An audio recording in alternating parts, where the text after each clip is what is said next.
Dear students, very good morning. Welcome to Jasvir English grammar YouTube channel. प्यारे बच्चों नमस्कार. आपका Jasvir English grammar YouTube channel पर स्वागत है. प्यारे बच्चों, dear students, we are learning conjunctions. Today we learn the conjunctions as soon as. Please write down as soon as. As soon as का मीनिंग हिंदी में होता है भाई as soon as, जैसे ही. as soon as जैसे ही या ज्यों ही.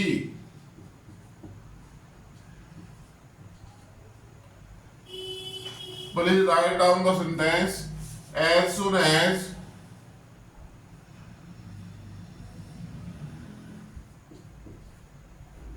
As soon as the peon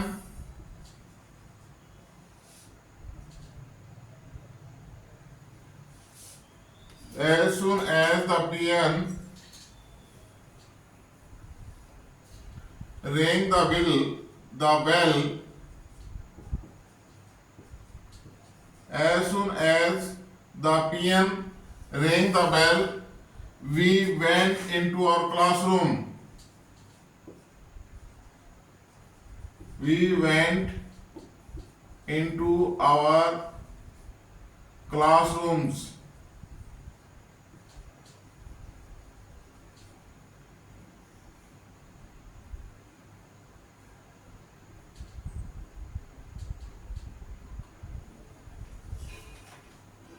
Next sentence. As soon as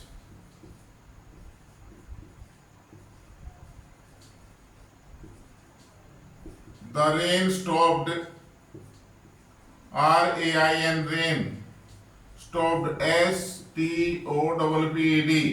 As soon as the rain stopped, the children went out to play.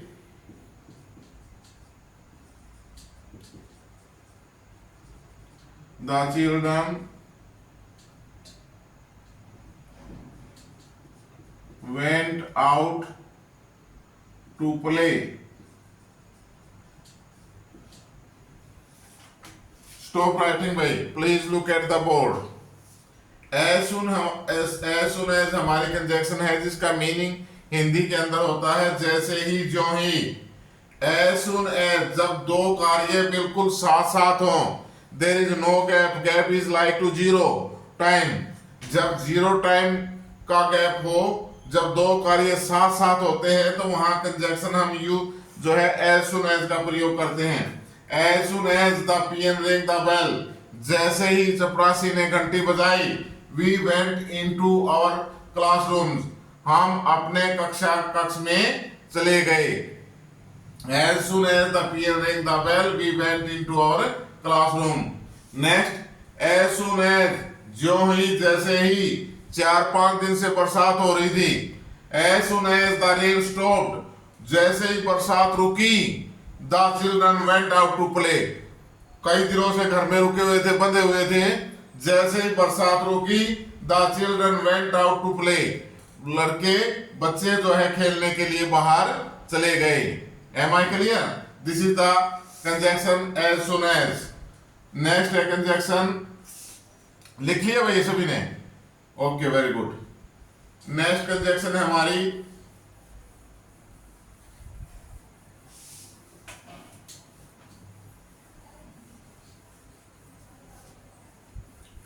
as well as और and.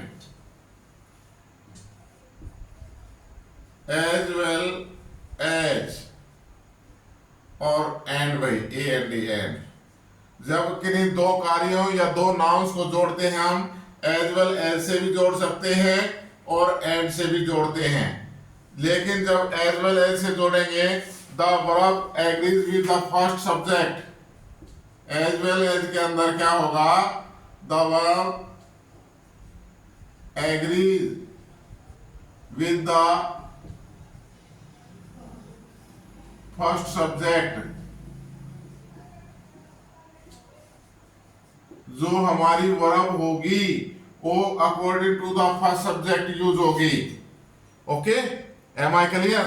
There are two subject in the sentence. There are two sentences we are combined with the conjunction as well as then the जो है verb जो है हमारी use होगी with the agree with the first subject, first subject के अनुसार जो है प्रयोग होगी। जैसे कि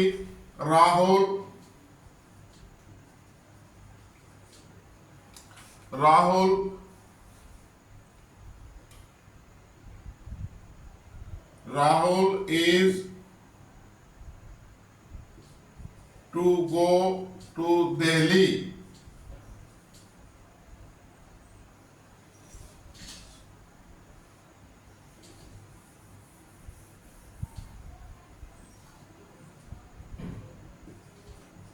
ऐसे लिखो सेंटेंस को, Rahul is going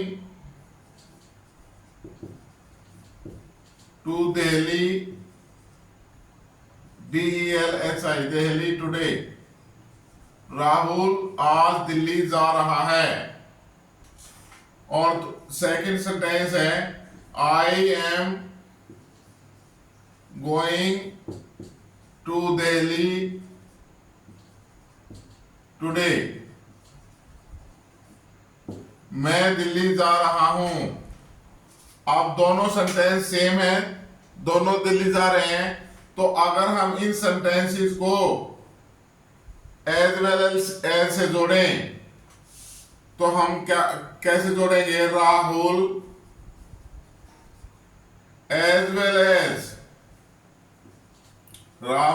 as well as I is going to Delhi today. Rahul as well as I is going to Delhi today. अब आप देखेंगे सर आई के साथ तो एम का प्रयोग होता है, लेकिन यहाँ इज जो है अगर हम कंजक्शन एज वेल एज का प्रयोग करते हैं तो conjunction use according to the first subject. First subject Rahul है, सिंगुलर नाउन है, तो इसके अनुसार किसका प्रयोग होगा? इज का प्रयोग होगा।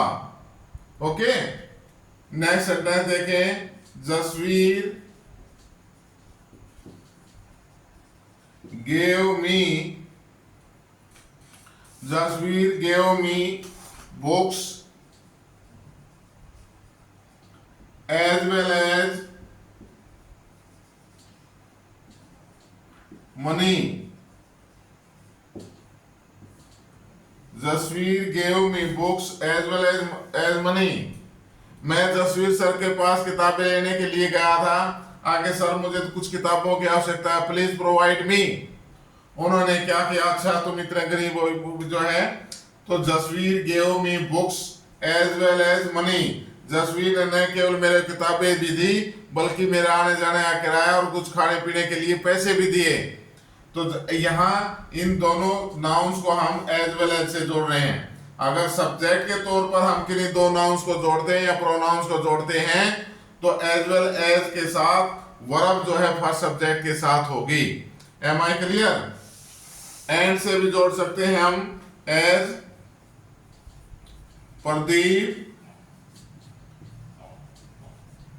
प्रदीप एंड राजेश।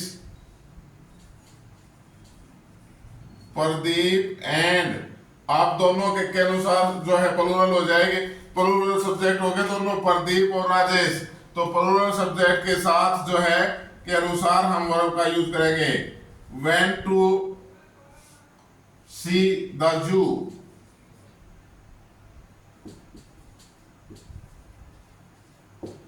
प्रदीप और Rajesh went to see the zoo. Zoo चिड़ियाघर देखने गए। यहां बोथ भी लगा सकते हैं, बोथ एंड का ही प्रयोग कर सकते हैं। Both Pradeep and Rajesh went to see the zoo. Am I clear? Please write down.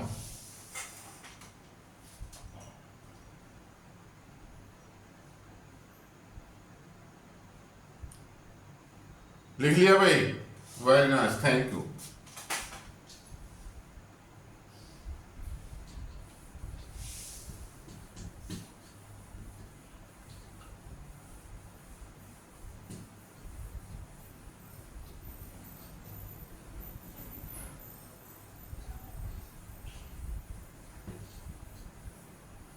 हमारी नेक्स्ट कंजक्शन है भाई बिफोर और आफ्टर।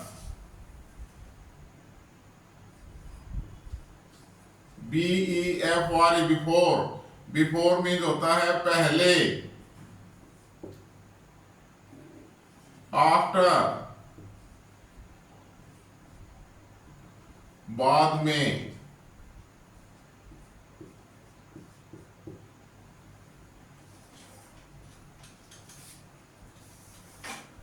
आप भाई दो कार्य को प्रकट करते हैं ये बिफोर और आफ्टर जो है एक्सप्रेस द टू एक्शंस और the conjunctions are used to express the two actions.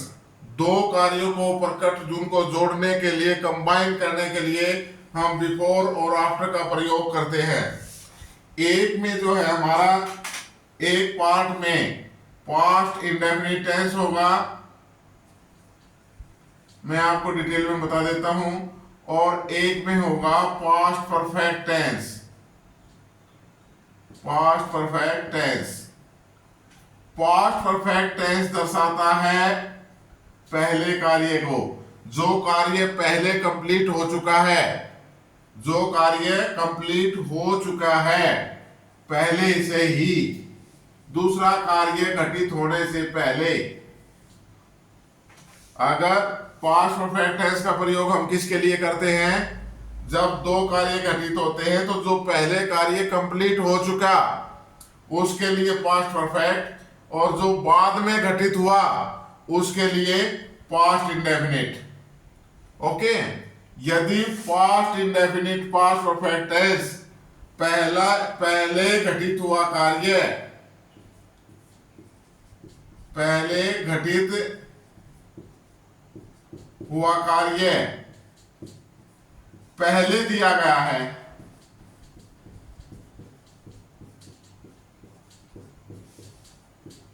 पहले घटित हुआ कार्य पहले दिया गया है, यानी शुरू में दिया गया, वाक्य के शुरू में, तो हम प्रयोग करेंगे बिफोर का। किसका प्रयोग करेंगे? बिफोर का भाई। और यदि पहले घटित हुआ कार्य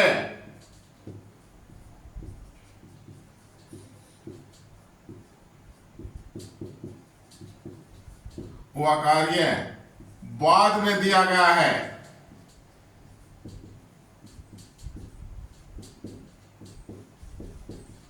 तो हम यूज करेंगे आफ्टर का।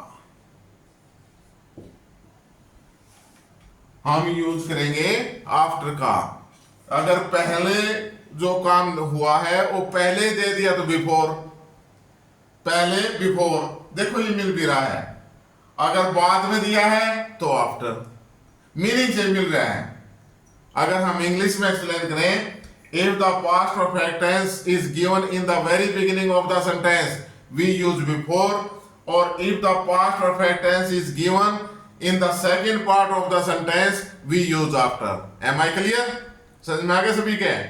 If the past perfect tense is given in the very beginning of the sentence, sentence के शुरू में दिया गया past perfect tense, the conjunction before is used. If the past perfect tense is in the second part of the sentence, बाद में दिया गया, दूसरे भाग में दिया गया है, we use after. Am I clear? Let us see here.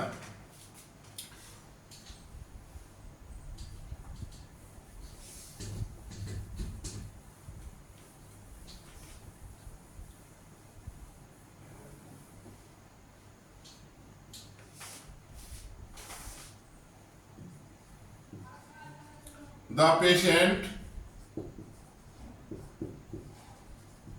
had died. Blank space. The doctor came.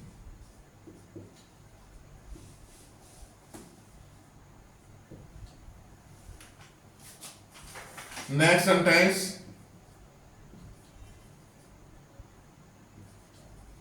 The doctor came. Same चीज है, blank space,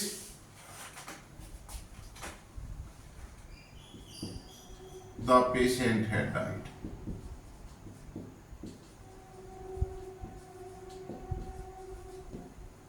look at the black board. Sentence same है। द पेशेंट है died, doctor मरीज मर चुका था, the doctor came, doctor का आया।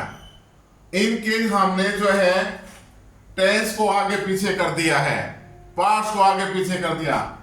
पहले सेंटेंस में जो पार्ट पहले था वो बाद में दे दिया, जो बाद का था वो पहले दे दिया। अब आपने देखना है पास्ट परफेक्ट टेंस पहले दिया हुआ ना, शुरू में दिया हुआ है, शुरू में दिया हुआ है, तो हम किसका प्रयोग करेंगे? बिफोर का। The patient had died before the doctor came. Doctor के आने से पहले रोगी मर चुका था। The patient had died before the doctor came. Doctor के आने से पहले ही रोगी मर चुका था, मरीज मर चुका था। द डॉक्टर केम, अब यहां पास्ट इंडेफिनिट पास्ट परफेक्ट बाद में दे रखा है, तो यहां after. The doctor came, doctor आया after the patient had died, रोगी के मरने के बाद। जब रोगी मर लिया, मर चुका, जब बुलाने गए तब तो आया नहीं डॉक्टर। जब वो उस बेचारे को कुछ थोड़ा बहुत सांस आ रहा था तब नहीं आया। जब वो नींद आराम से जो है बड़ी नींद में सो गया, लंबी नींद के अंदर, तब डॉक्टर आया था। Doctor came after the patient had died, doctor के मरण, पेशेंट के मरने के बाद डॉक्टर आया। Am I clear? अगर पास्ट परफेक्ट टेंस पहले दिया गया है बिफोर, पास्ट परफेक्ट टेंस बाद में दिया गया है आफ्टर। M I clear? ऐसे है, कैसे हंस रहा है जी? इस तरह कोई ना समझाया करता, कोई नहीं, आज समझो। पहले कैसे समझाते थे? कैसे? आज जी सेंटेंस लिख देते और ये बता देते यहाँ आफ्टर आएगा, यहाँ बिफोर आएगा, क्लियर नहीं करते थे। कोई नहीं, आपकी सभी मनोकामनाएं पूरी होंगी। इंग्लिश ग्रामर से संबंधित कोई भी कॉम्पिटिटिव इंग्लिश से संबंधित कोई भी क्वेश्चन है आपका, यहाँ slow and steady with the race, सहज पके सो मीठा। आप अपने YouTube channel Jasvir English grammar को देखते रहो, लगातार टॉपिक हम डाल रहे हैं, और उसके बाद हम जो है एक्सरसाइज भी, हर टॉपिक की एक्सरसाइज करवाएंगे। Okay, thanks. प्लीज लिखो, जल्दी लिखो भाई, नेक्स्ट करवाएंगे। लिख लिया भाई सबने? Okay, very nice, good boys. Girls also, लड़कियां नाराज हो रही हैं जी, लड़कों को तो गुड बॉयज बोल रहे हो, लड़कियां अच्छी नहीं है? नहीं भाई, girls are better than boys. Okay, अब खुश हो?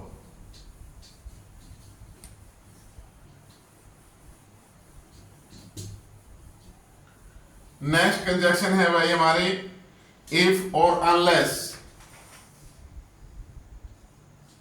IF, if, UNLESS, unless.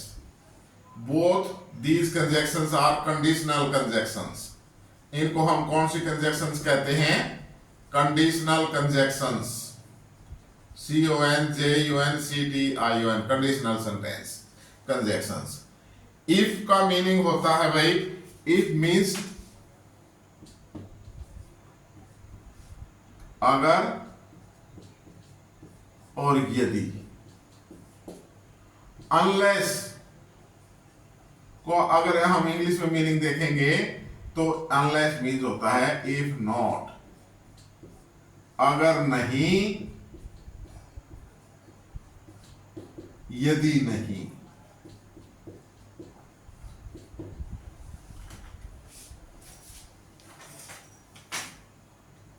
If or unless, what is the difference? There is no difference here. Unless के अंदर a little difference, a negative sense is given. Unless के अंदर negative sense is given. Okay? If both the clauses, sentence हम जोड़ेंगे दो clauses से जोड़ेंगे। If both the clauses are affirmative, we use if. अगर हमारी दोनों ही क्लासेस अफर्मेटिव हैं, both classes are affirmative, both classes are affirmative, अगर दोनों ही क्लासेस अफर्मेटिव हैं and express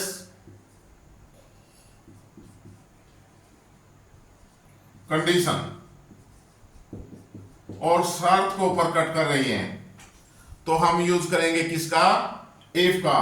both clauses are affirmative, दोनों क्लॉज अफर्मेटिव हैं, उसमें नहीं का बोध कहीं नहीं है, और कंडीशन को एक्सप्रेस कर रही हैं, and express condition, then we use if, I F if. Am I clear?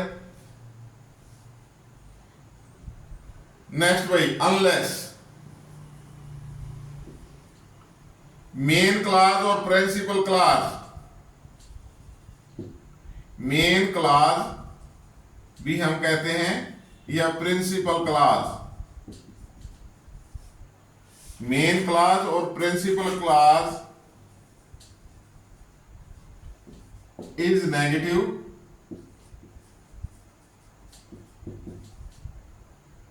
Main clause और principal clause is negative and expresses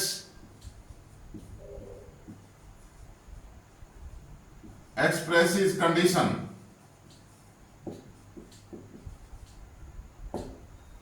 अगर मेन क्लॉज और principal clause is negative, negative है मेन क्लॉज और condition को प्रकट कर रही है, कंडीशन को दर्शा रही है, तो हम कंजक्शन का प्रयोग करेंगे, वी यूज अनलेस। और अनलेस के अंदर ये ध्यान रखना प्लीज, अनलेस अपने आप में ही नोट को लिए हुए है, उस सेंटेंस में नोट या नेवर का प्रयोग नहीं करेंगे। नेक्स्ट सेंटेंस में नोट या never is not used. Note और नेवर का प्रयोग सबऑर्डिनेट क्लॉज में, अगली क्लॉज में नहीं होगा। प्रिंसिपल क्लॉज में तो पहले दे ही रखा है, principal clause is already negative, principal clause पहले ही नेगेटिव है, लेकिन जब सबऑर्डिनेट क्लॉज जो होगी उसको नेगेटिव बनाने के लिए हमने नोट और नेवर का यूज नहीं करना है। अनलेस के अंदर ही नोट है, अनलेस के अंदर ही नेवर है। Am I clear? आगे समझ में? Let us see some examples. Please write down. उतार लिया?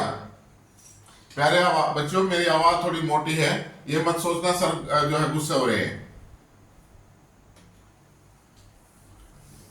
There are some examples.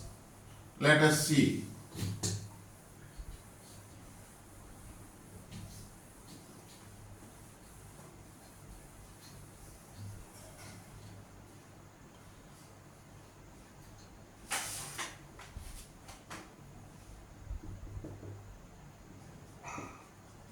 You please write down. You work hard.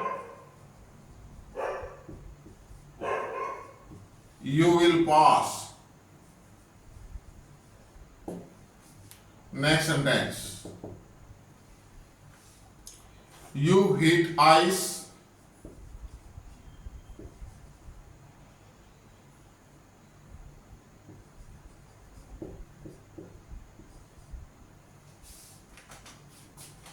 It melts.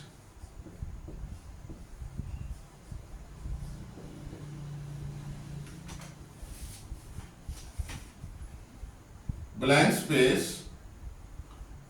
You go to Dubai.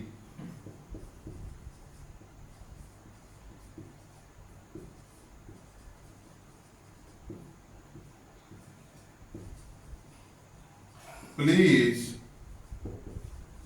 bring me an iPhone.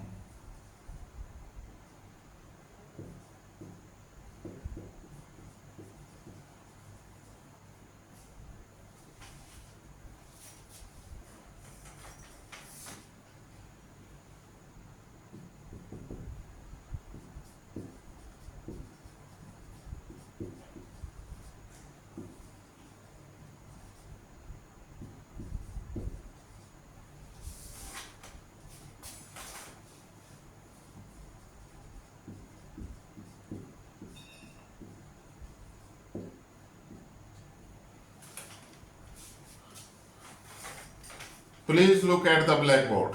Sorry, look at the board. पहले 3 sentences को देखो. First 3 sentences please. You work hard, you will pass.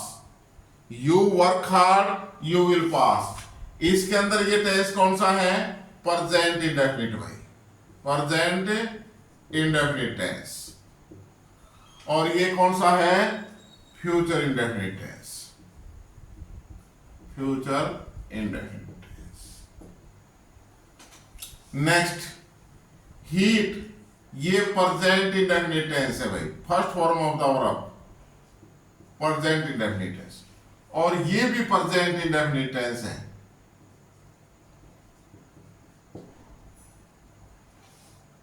यहां third sentence में present indefinite tense है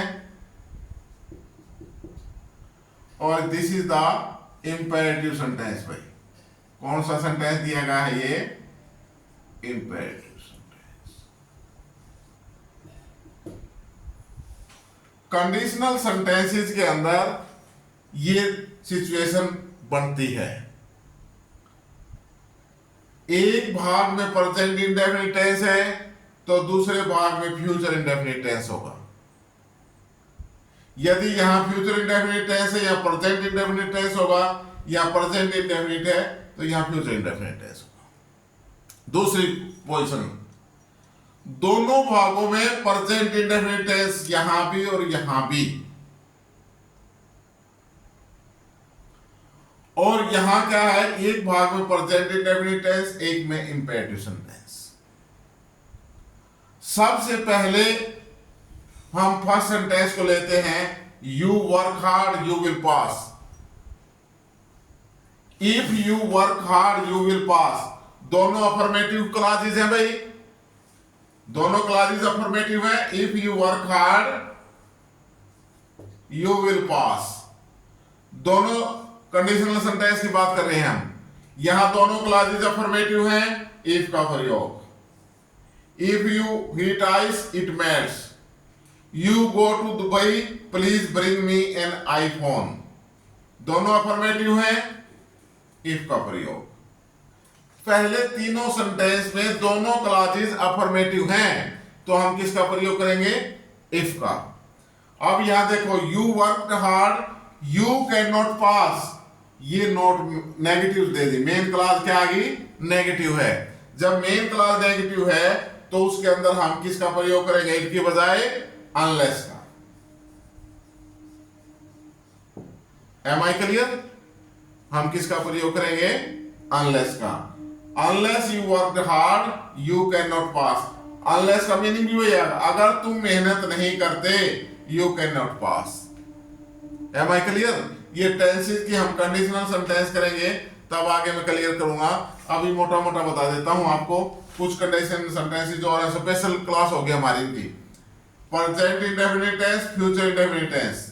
अगर ऐसा किया तो ऐसा होगा, तो उस सिचुएशन में आपने ऐसा किया तो ऐसा होगा, उसका रिजल्ट ये होगा, कंडीशन है ये। तो उसमें हम एक जगह प्रेजेंट इंडेफिनिट, एक स्थान पर सबऑर्डिनेट प्रेजेंट इंडेफिनिट टेंस से और main clause future indefinite tense से प्रकट करते हैं। Am I clear? अगर दोनों में नेचुरल लॉ दिया गया है, प्रकृति का कोई नियम है, यूनिवर्सल ट्रूथ है, जैसे कि इफ यू हीट आइस, अगर तुम बर्फ को गर्म करोगे क्या होगा? इट मेल्ट्स, ये पिघलती है। तो अगर कोई नेचुरल लॉ दिया गया है तो हम वहां दोनों क्लॉजेज में प्रेजेंट इंडेफिनिट टेंस का प्रयोग करेंगे। Am I clear? अगर कंडीशनल सेंटेंस है, मेन क्लॉज में इंपेरेटिव सेंटेंस है, तो सबऑर्डिनेट क्लॉज में प्रेजेंट इंडेफिनिट टेंस का प्रयोग करेंगे। If you go to Dubai, अगर तुम दुबई जाओ तो please bring me an iPhone, मेरे लिए एक आईफोन लाना, 10-20 हजार रुपए सस्ता मिलता है दुबई के अंदर। अच्छा जी, हाँ तो तुम जाओ ने तो मेरे लिए एक आईफोन जरूर लेके आना। लाओगे कि नहीं लाओगे? शाबाश, वेरी गुड, अच्छे बच्चे हैं भाई। Today's class complete. Thank you very much. Please like, share and subscribe the channel Jasveer English Grammar YouTube channel. Comments also please. Thank you very much.